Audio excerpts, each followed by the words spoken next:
Hello friends, जय हिंद। स्वागत है आप सभी का पीमैक्स क्लासेज के यूट्यूब चैनल पर। तो आज हम लोग पढ़ने चल रहे हैं मैथमेटिक्स का एक इम्पॉर्टेंट और मज़ेदार टॉपिक जिसका नाम है प्रायिकता, प्रोबेबिलिटी। ठीक है, तो आज इस वीडियो में इंट्रोडक्शन होने वाला है प्रोबेबिलिटी का। तो आइए स्टार्ट करते हैं। तो प्रोबेबिलिटी, प्रायिकता। प्रोबेबिलिटी शब्द का बेसिक मीनिंग क्या है? प्रोबेबिलिटी शब्द का बेसिक मीनिंग है चांस। क्या? चांस। कितना चांस है किसी भी घटना के घटित होने का या ना घटित होने का, जो चांस होता है वही क्या होती है? प्रोबेबिलिटी। ठीक है। अच्छा, पहले प्रायिकता, प्रोबेबिलिटी जुआरियों और सटोरियों तक ही सीमित था। पहले जुआरियों और सटोरियों तक ही सीमित था, लेकिन बाद में हमारे गणितज्ञों ने देखा कि इसमें तो गजब का दिमाग लगता है, ये बड़ा ही बेहतरीन टॉपिक है, तो इसको मैथमेटिक्स में इंक्लूड कर दिया गया, शामिल कर लिया गया। ठीक है, और बड़ा ही शानदार चीज़ है ये। तो प्रोबेबिलिटी है क्या? प्रोबेबिलिटी मीन्स होता है चांस। जैसे आज इंडिया और इंग्लैंड का मैच है, तो उसमें दोनों की जीतने का चांस क्या है?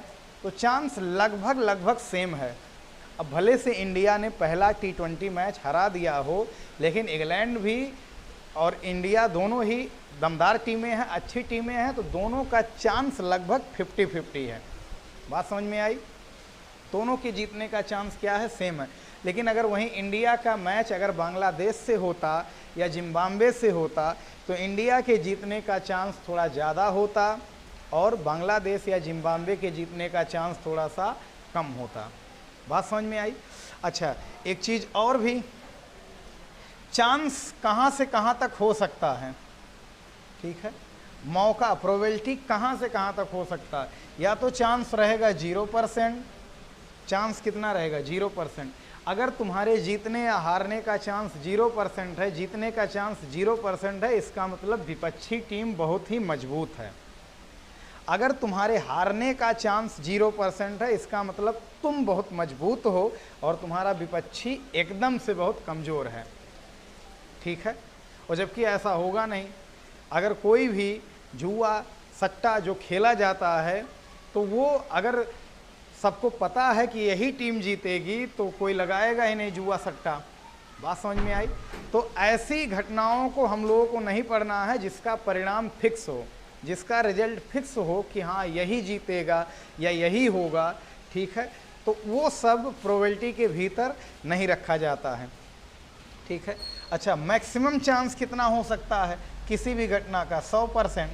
ठीक है, 100% अगर चांस किसी का है कि 100% चांस है कि इंडिया ही जीतेगा, तो फिर जुआ सट्टा खेलने का कोई मतलब ही नहीं है, सब इंडिया पर ही लगाएंगे। ठीक है, तो चांस कहाँ से कहाँ तक हो सकता है? 0% से लेकर कितने परसेंट तक?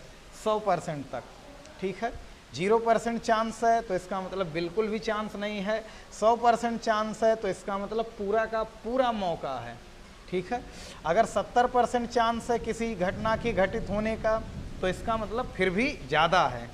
ठीक है, 30% चांस है तो थोड़ा सा कम है। बात समझ में आई? हर जगह ये प्रोबेबिलिटी का इस्तेमाल होता है, यहाँ तक कि इलेक्शन में, कार्ड में, ठीक है, पासा में। बात समझ में आई? सिक्के के उछालने में, तो जगह जगह पर हम चांस प्रोबेबिलिटी को देखते हैं। अच्छा, प्रोबेबिलिटी का डिफिनीशन क्या है? तो प्रोबेबिलिटी, प्रायिकता जो है ऐसे प्रयोगों का अध्ययन है। प्रायिकता ऐसे प्रयोगों का अध्ययन है जिसके परिणाम के संदर्भ में पहले से कोई पूर्व घोषणा ना की जा सके। फिर से एक बार सुनना जरा ध्यान से। प्रायिकता ऐसे प्रयोगों का अध्ययन है, प्रायिकता जो है, प्रोबेबिलिटी जो है, ऐसे प्रयोगों का अध्ययन है जिसमें परिणाम के संदर्भ में पहले से कोई भविष्यवाणी नहीं की जा सकती है। ठीक है, हम ऐसे प्रयोगों का अध्ययन प्रोबेबिलिटी के अंदर करते हैं। अगर भविष्यवाणी पहले से कर दी जा रही है तो उसमें उतना मज़ा नहीं रहेगा। ठीक है, उसको खेलने में मज़ा नहीं आएगा। वहाँ जुआ सट्टा जो होता है या जो भी आप बेट लगाते हैं, उसमें मज़ा नहीं आएगा। ठीक है, तो प्रायिकता ऐसे प्रयोगों का अध्ययन है जिसके परिणाम के संदर्भ में, यानी जिसका रिजल्ट हम पहले से, ठीक है, फोरकास्ट नहीं कर सकते हैं। रिजल्ट के केस में हम पहले से कोई भविष्यवाणी ना कर सकें तो वही है प्रोबेबिलिटी। ठीक है, एक बार फिर से देख लेना। प्रायिकता ऐसे प्रयोगों का अध्ययन है जिसके परिणाम के संदर्भ में पहले से कोई पूर्व घोषणा ना की जा सके, क्या कहलाती है? प्रोबेबिलिटी कहलाती है। ठीक है, अब ये ऐसे कौन से प्रयोग हैं जिसमें परिणाम के संदर्भ में पहले से भविष्यवाणी नहीं की जा सकती है? जैसे सिक्के का उछालना, सिक्के को उछालना। जब हम लोग सिक्के को उछालते हैं तो पहले से हम ये नहीं फोरकास्ट कर सकते हैं, भविष्यवाणी नहीं कर सकते हैं, अनाउंस नहीं कर सकते हैं कि नहीं हेड ही आएगा। ठीक है, अगर सिक्का दोनों तरफ एकदम अभिनत है, एक ही जैसा है, ठीक है, अगर फेयर कॉइन है तो उसमें दोनों का चांस 50-50 है, तो आप ये नहीं कह सकते हैं कि हाँ हेड ही आएगा, आप ये नहीं कह सकते हैं कि टेल ही आएगा। हाँ वो आ रहा है, अलग मैटर है। आप 4 बार सिक्का उछाले, 4 बार आप हेड बोले हेड आ गया, वो अलग चीज़ है। लेकिन 5वीं बार जब फिर उछालने जाओगे तो ये नहीं कह सकते हो श्योरिटी के साथ कि नहीं हेड आएगा आपकी बार। बात समझ में आई? सिक्के को उछालना, ये ऐसे प्रयोगों का अध्ययन हम प्रोबेबिलिटी के भीतर करेंगे। पासे को फेंकना, लूडो तो आप लोग खेले ही होंगे, पासे को फेंकना, थ्रोइंग अ डाइस। पासे को फेंकने पर ये कोई फिक्स नहीं रहता है कि क्या आएगा, 1 से लेकर 6 तक कुछ भी आ सकता है। ठीक है, ये नहीं कि भले से आपका लगातार 3 बार से 4 आ रहा है तो चौथी बार आप ये नहीं कह सकते हैं कि हाँ 4 आएगा। ठीक है, तो जब श्योर नहीं है पहले से जो चीज़, उसको खेलने में काफ़ी ज़्यादा इंटरेस्ट आने वाला है, मज़ा आने वाला है। और ऐसी चीज़ों का अध्ययन हम लोग कहाँ करते हैं? प्रोबेबिलिटी के भीतर। ताश की गड्डी से, ताश की गड्डी से पत्ते निकालना। ठीक है, 52 पत्तियां होती हैं ताश की गड्डी में, और ताश की गड्डी में 52 पत्तियां होती हैं। तो आप फेंट कर अगर रख दीजिए और उसमें से आप निकालिए कोई कार्ड, मान लो दहला निकल गया, तो आप फिर उसको उसमें रख देंगे। ठीक है, तो क्या कोई मायने है कि फिर दहला ही निकलेगा? नहीं, कुछ भी निकल सकता है, सबकी संभावनाएं सेम है। बादशाह भी निकल सकता है, इक्का भी निकल सकता है, नहला भी, दुग्गी भी, चौका भी, पंजा भी, कुछ भी निकल सकता है, सबका चांस सेम है। ठीक है, आपका लगातार 4 बार दहला निकला तो आप 5वीं बार में नहीं कह सकते हैं कि हाँ आपकी बार हमारा दहला निकलेगा। पहले से हम नहीं बता सकते हैं, चांस सबका सेम है। वो अलग मैटर है कि आ जा रहा है आपका, थोड़ा सा लक सही है, तो जुआ में और इन सब में थोड़ा सा लक भी होता है। कभी कभी आदमी जीत भी जाता है, कभी कभी आदमी हार जाता है। ताश की गड्डी से पत्ते निकालना, तो ये सब ऐसे प्रयोग हैं, इन्हीं सब प्रयोगों को हमें प्रोबेबिलिटी के भीतर पढ़ना रहेगा। ठीक है, तो प्रोबेबिलिटी प्रायिकता ऐसे प्रयोगों का अध्ययन है जिसके परिणाम के संदर्भ में पहले से कोई पूर्व घोषणा ना की जा सके। बेसिक मीनिंग क्या होती है प्रोबेबिलिटी का? चांस। ठीक है, अगर आप अच्छे कॉलेज से पढ़े हैं, ढंग से पढ़े हैं, तो आपका जो अच्छी लड़की मिलने का जो चांस रहेगा वो थोड़ा सा ज़्यादा रहेगा। आप इधर उधर घूमे टहले हैं, आप कुछ अच्छा नहीं कर रहे हैं, सरकारी जॉब नहीं कर रहे हैं या कोई बड़ा बिजनेस नहीं है, तो आपका चांस थोड़ा सा कम है। ठीक है, अच्छी लड़की मिलने का या अच्छा लड़का मिलने का लड़कियों को। बात समझ में आई? तो चांस कहाँ से कहाँ तक हो सकता है? 0 से 100%।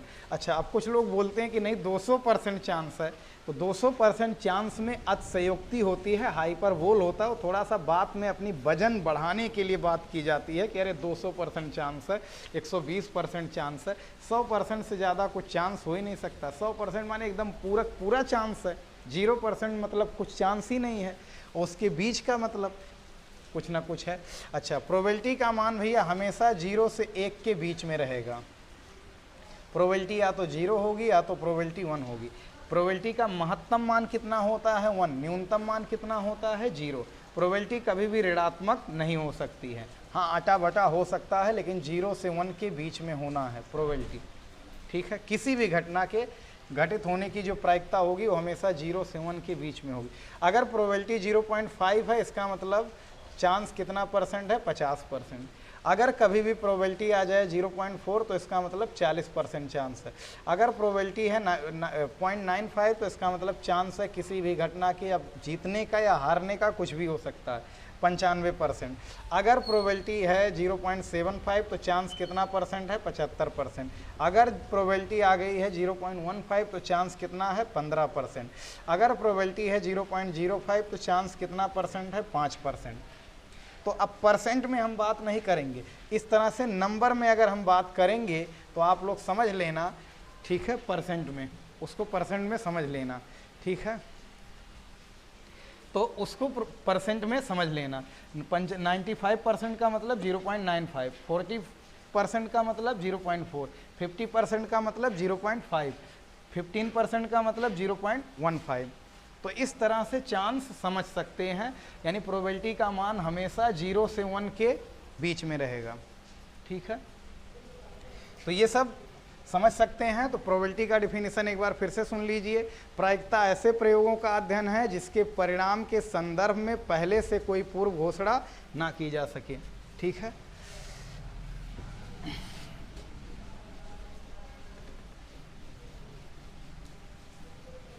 अब अपने पास प्रयोग, एक्सपेरिमेंट, जो भी हम करते हैं उसी को क्या बोलते हैं, एक्सपेरिमेंट। तो एक्सपेरिमेंट, प्रयोग कितने प्रकार के होते हैं, प्रयोग 2 प्रकार के होते हैं, एक निश्चयात्मक प्रयोग और एक यादृच्छिक प्रयोग। Deterministic experiment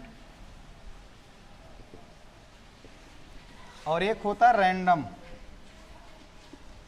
random experiment. निश्चयात्मक प्रयोग वो होते हैं जिसमें परिणाम फिक्स है, रिजल्ट जिसमें फिक्स हो। तो परिणाम फिक्स है पहले से, तो उसको, ठीक है, खेलने में या उस काम को करने में मज़ा नहीं आएगा। जैसे केमिस्ट्री में जितने भी हैं कि अगर अम्ल का रिएक्शन, अम्ल को नीले लिटमस पेपर से रिएक्शन कराओगे तो अम्ल और नीला मिलकर क्या हो जाएगा, लाल हो जाएगा, ठीक है। केमिस्ट्री वाले जितने भी एक्सपेरिमेंट होते हैं उसका परिणाम फिक्स होता है। नीले लिटमस पेपर को अम्ल क्या कर देता है, लाल कर देता है, ठीक है। तो हमें निश्चयात्मक प्रयोग प्रोबेबिलिटी के भीतर नहीं पढ़ना है। बात समझ में आई। रैंडम एक्सपेरिमेंट क्या होता है, जिसका परिणाम फिक्स ना हो, जिसका परिणाम पहले से फिक्स ना हो, ठीक है। तो जिसका परिणाम पहले से फिक्स ना हो तो उसमें क्या हो जाएगा, सिक्के का उछालना, टॉसिंग अ कॉइन, सिक्के को उछालना, पासे को फेंकना, थ्रोइंग अ डाइस, पासे को फेंकना, ताश की गड्डी से पत्ता खींचना, पत्ता खींचना। ये सब कैसे एक्सपेरिमेंट है, तो ये सब यादृच्छिक प्रयोग है। तो अगर कभी भी यादृच्छिक शब्द सुनेंगे, रैंडम शब्द सुनेंगे तो तुरंत समझ जाना इन्हीं में से कोई घटना वो है, कोई एक्सपेरिमेंट इसी में से है। इनके परिणाम के संदर्भ में इनके रिजल्ट को हम पहले से फोरकास्ट नहीं कर सकते हैं, पहले से इनके रिजल्ट की भविष्यवाणी नहीं कर सकते हैं, ठीक है। आपका 99 बार अगर हेड आया है तो आप 100वीं बार में ये नहीं कह सकते हैं कि अब की बार भी हेड आएगा। हर बार 50-50 चांस रहता है हेड और टेल आने का। अगर फेयर क्वाइन है तो पासे को फेंकने में 1 से लेकर 6 तक कुछ भी आ सकता है, ताश की गड्डी से 52 पत्तों में से कुछ भी निकल सकता है। तो पहले से हम, ठीक है, भविष्यवाणी नहीं कर सकते हैं, और इसीलिए ऐसे प्रयोग को, ऐसे एक्सपेरिमेंट को हम लोग क्या बोलते हैं, रैंडम एक्सपेरिमेंट। तो एक्सपेरिमेंट कितने प्रकार के होते हैं, एक्सपेरिमेंट होते हैं 2 प्रकार के। अब थोड़ा सा, यानी निश्चयात्मक प्रयोग हमें प्रोबेबिलिटी के भीतर पढ़ना नहीं है, जिसका परिणाम पहले से फिक्स है उसको, ठीक है, हमें प्रोबेबिलिटी में नहीं पढ़ना है। तो इसको मिटा दे रहे हैं।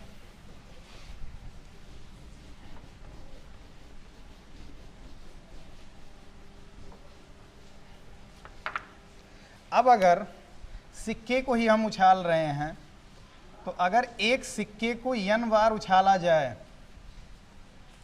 एक सिक्के को अगर n बार उछाला जाए तो एक सिक्के को n बार उछालने पर कुल परिणाम हो सकते हैं 2 पावर n। एक सिक्के को n बार उछालने पर कुल परिणाम कितने हो सकते हैं, 2 पावर n। हो सकते हैं नहीं बल्कि होते हैं। अगर एक सिक्के को एक बार उछालोगे तो कुल कितने परिणाम आएंगे? 2 पावर 1 माने 2, या तो हेड या तो टेल। अगर एक सिक्के को 2 बार उछालोगे तो कुल कितने परिणाम आ सकते हैं? 2 पावर 2 माने कितना? 4। एक सिक्के को 3 बार उछालोगे तो 2 पावर 3 यानी 2 का क्यूब कितना? 8। कुल कितने परिणाम होंगे? 8 परिणाम हो सकते हैं। तो ऐसे 4 बार उछालोगे 2 पावर 4, 5 बार उछालोगे तो 2 पावर 5। तो हम लोगों के सिलेबस में 2 बार और 3 बार अधिकतर मिलेगा। ठीक है, अब चलो, अगर एक सिक्के को हम एक बार उछाल रहे हैं तो क्या क्या परिणाम हो सकता है? हेड या टेल? क्या होगा? हेड या टेल? तो हेड या टेल हो सकता है। बात समझ में आई? अगर 2 बार उछाल रहे हैं तो 2 बार उछालने पर क्या होगा? या तो दोनों बार हेड हेड आ जाए, या एक बार हेड आए दूसरी बार टेल, या पहली बार टेल दूसरी बार हेड, या दोनों बार क्या आ सकता है? टेल आ सकता है। ठीक है, अगर एक सिक्के को 3 बार उछाले रहे हैं तो कुल कितने परिणाम हो सकते हैं? 8। हो सकता है तीनों बार क्या आ जाए? हेड हेड हेड आ जाए। हो सकता है 2 बार हेड आए तीसरी बार टेल। हो सकता है हेड टेल हेड आ जाए। हो सकता है टेल हेड हेड आ जाए। हो सकता है टेल हेड टेल आ जाए। हो सकता है टेल टेल हेड आ जाए। हो सकता है हेड टेल टेल आ जाए। हो सकता है तीनों ही टेल आ जाए। तो कुल कितने परिणाम हैं? 1 2 3 4 5 6 7 8। कुल कितने परिणाम घटित हो सकते हैं? 8। तो अगर एक सिक्का एक बार उछालोगे तो 2 परिणाम। कुल कितने परिणाम? 2। एक सिक्का 2 बार उछाल रहे हो तो कुल कितने परिणाम? 4। एक सिक्का 3 बार उछाल रहे हो तो कुल कितने परिणाम? 8। ठीक है, अब 4 बार उछालोगे तो बहुत बड़ा सा समुच्चय बनेगा, और इसीलिए 4 बार वाला बहुत कम, रेयरली देखने को मिलेगा। ठीक है, क्वेश्चन में 2 बार या 3 बार और 1 बार ये हमें ज़्यादा देखने को मिलेगा। ठीक है, तो इस तरह से। और मान लो एक कैसे हम बनाए हैं, अगर इसको बनाना है तो चलो पहले ऐसे लिख लेते हैं, हेड टेल एक बार, फिर यहाँ से ऐसे लगा देंगे हेड टेल, और यहाँ से लगा देंगे हेड टेल, फिर यहाँ से लगा देंगे हेड टेल, और यहाँ से लगा देंगे हेड टेल, यहाँ से भी लगा देंगे हेड टेल, यहाँ से लगा देंगे हेड टेल। अब चलो, हेड हेड हेड एक परिणाम ये हो गया, फिर क्या? हेड हेड टेल दूसरा परिणाम, हेड टेल हेड तीसरा परिणाम, हेड टेल टेल 4 परिणाम हो गए। फिर क्या? Tail head head, tail head tail, tail tail head, tail tail tail. तो इस तरह से डायग्राम बनाकर भी समझ सकते हैं। अगर 2 ही बार है तो head head head tail, tail head tail tail. एक ही बार है तो वही हेड टेल हो जाएगा। तो इस तरह से इसको कुल परिणाम समझ सकते हैं। और कुल परिणामों के जो समुच्चय होते हैं, कुल परिणामों से बने समुच्चय को बोलते हैं प्रतिदर्श समष्टि। क्या बोलते हैं? प्रतिदर्श समष्टि बोलते हैं, सैंपल स्पेस। क्या है?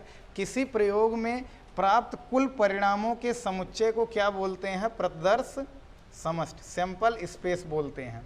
क्या बोलते हैं? Sample space.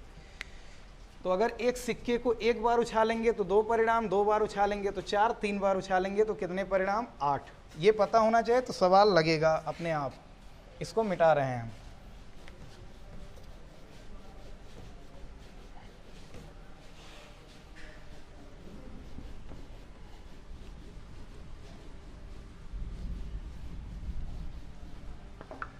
अब अगर पासा फेंकना है तो पासे को अगर एक पासे को अगर n बार फेंका जाए तो n बार फेंकने पर कुल कितने परिणाम घटित हो सकते हैं? तो n बार फेंकने पर कुल परिणाम घटित होंगे 6 पावर n, 6 पावर n। एक पासे को अगर n बार फेंक रहे हैं तो कुल परिणामों की संख्या होती है 6 पावर n।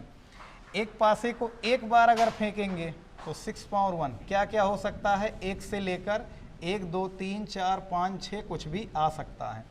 एक पासे को अगर 2 बार फेंकेंगे तो 6 पावर 2 यानी कुल कितने परिणाम हो सकते हैं? 36। कौन कौन हो सकता है? दोनों बार 1 1 आ जाए, हो सकता है 1 2, हो सकता है 1 3, हो सकता है 1 4, 1 5, 1 6, इस तरह से। और फिर क्या? 2 1, 3 1, 4 1, 5 1, 6 1, और ऐसे बढ़ते बढ़ते क्या हो जाएगा? 6 6। तो ये कुल कितने परिणाम हो जाएंगे? तो कुल परिणामों की संख्या हो जाएगी 36। अब ऐसे 3 बार उछालोगे तो 6 पावर 3 यानी 216 परिणाम हो जाएंगे, और 216 परिणाम बना पाना इस तरह से बड़ा मुश्किल काम रहेगा। अब यही इसी तरह से 3600 बनाना बड़ा मुश्किल काम है। तो अधिकतर करके प्रश्न अगर उठेगा यहाँ से तो या तो 1 बार फेंका जाएगा या तो 2 बार, ठीक है, ये हो जाएगा। तो कभी भी अगर पासे को n बार फेंकेंगे तो कुल कितने परिणाम होंगे, 6 पावर n। अब गड्डी भी इसी वक्त समझ लेते हैं। गड्डी में कुल कार्ड कितने होते हैं, 52, ठीक है। 52 में से 52 कार्ड बटे होते हैं 2 रंगों में, 26 होते हैं काले पत्ते और 26 होते हैं लाल पत्ते, ठीक है। फिर इसमें 26 में भी 13 पत्ते होते हैं हुक्म के, और फिर 13 पत्ते होते हैं चिड़ी के। फिर 26 लाल में होते हैं 13 पत्ते ईंट के और 13 पत्ते पान, ठीक है। हुक्म को बोलते हैं स्पेड, चिड़ी को बोलते हैं क्लब, ईंट को बोलते हैं डायमंड और पान को बोलते हैं हार्ट। तो इस तरह से, ठीक है। 13 पत्ते हुक्म के होते हैं, 13 पत्ते चिड़ी के होते हैं, 13 पत्ते ईंट के, 13 पत्ते पान के। अच्छा, फोटो कार्ड कुल कितने होते हैं, प्रश्न आ जाएगा, फोटो कार्ड की प्रायिकता ज्ञात करो। तो फोटो कार्ड कुल पता होना चाहिए। फोटो कार्ड होते हैं कुल 12, जिसमें 4 किंग होते हैं, 4 क्वीन होती हैं और 4 जैक होते हैं, ठीक है। तो 4 किंग, 4 क्वीन, 4 जैक, 4 बादशाह, 4 बेगम और 4 गुलाम होते हैं, ठीक है। फोटो कार्ड 4 इक्के होते हैं, कुल कितने इक्के होते हैं, 4 इक्के होते हैं, ठीक है। कुल कितने इक्के होते हैं, 4 इक्के होते हैं, इस तरह से। तो फोटो कार्ड होते हैं 12, बादशाह कुल कितने होते हैं, 4, क्वीन कितने होते हैं, 4, जैक कितने होते हैं, 4, इक्के कितने होते हैं, 4। तो इक्के की प्रोबेबिलिटी अगर 52 कार्ड में से हम चाह रहे हैं कि इक्का निकले तो इसकी प्रोबेबिलिटी कितनी होगी, 4/52। बहुत कम चांस है कि हमें इक्का प्राप्त हो। 52 बार जब एक्सपेरिमेंट करेंगे तो उसमें 4 बार क्या हमें प्राप्त होगा, इक्का प्राप्त होगा, ठीक है।